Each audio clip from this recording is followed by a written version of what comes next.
ఒక ఊరిలో ప్రతి సంవత్సరం దేవుడిని ఊరేగింపు తీసుకెళ్లే సాంప్రదాయం ఉండేది.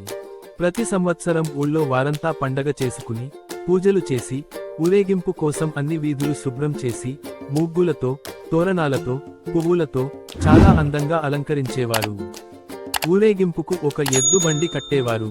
ఆ బండిని కడిగి, పసుపు రాసి, బొట్లు పెట్టి, పూలు కట్టి దాన్ని కూడా అందంగా అలంకరించేవారు. మరి ఆ బండిని తోలే ఎద్దు సంగతి చెప్పాలా? ఊళ్ళో అన్నిటికన్నా ఆరోగ్యవంతంగా, బలంగా ఉన్న ఎద్దును ఎంచుకునేవారు. ఆ ఎద్దు చర్మం నిగనిగలాడేలా దానికి స్నానం చేయించి, బొట్లు పెట్టి, గంటలు కట్టి పట్టు వస్త్రాలు వేసేవారు. ఆహా! చాలా చూడముచ్చటగా తయారు చేసేవారు. ప్రతి సంవత్సరంలా ఈ సంవత్సరం కూడా ఊరేగింపుకు ఊరు తయారయ్యింది. రాముడు అనే ఒక ఎద్దును ఎంచుకున్నారు. బాగా తయారు చేసి, బండి కట్టారు.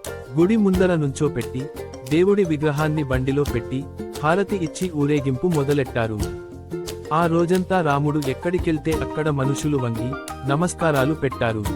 వెర్రి రాముడు ఇదంతా తనకి చేస్తున్న సత్కారం అనుకుని భ్రమపడ్డాడు. రోజంతా చాలా గర్వంగా, పొగరుగా, కొమ్ములు పైకి పెట్టి, ఛాతీ బయటికి పెట్టి నడిచాడు. తనలో తానే మురిసిపోయి, పొంగిపోయాడనుకోండి. ఇక సాయంత్రంతో మళ్లీ ఊరేగింపు గుడికి చేరింది. ఎదురు సన్నాహంతో, బాజా భజంత్రీలతో, గ్రామ ప్రజలు తమ దేవుడి విగ్రహాన్ని బండిలోంచి దింపి లోపలి తీలుకుని వెళ్లారు. విగ్రహం బండిలోంచి దిగంగానే ఇంకేముంది, అందరూ రాముడిని మర్చిపోయారు. ఎవరి పనుల్లో వాళ్లు పడిపోయారు. రాముడిపై వేసిన పట్టు వస్త్రాలు తీసేసి మళ్లీ రాముడిని ఎడ్లపాకలో తీసుకుని వెళ్లి అక్కడ వదిలేశారు. ఎవ్వరు దండాలు పెట్టలేదు. అప్పుడు రాముడికి అర్థమయ్యింది, మనుషులు గౌరవం ఇచ్చేది మనకి కాదు, మనం చేసే పనులకని.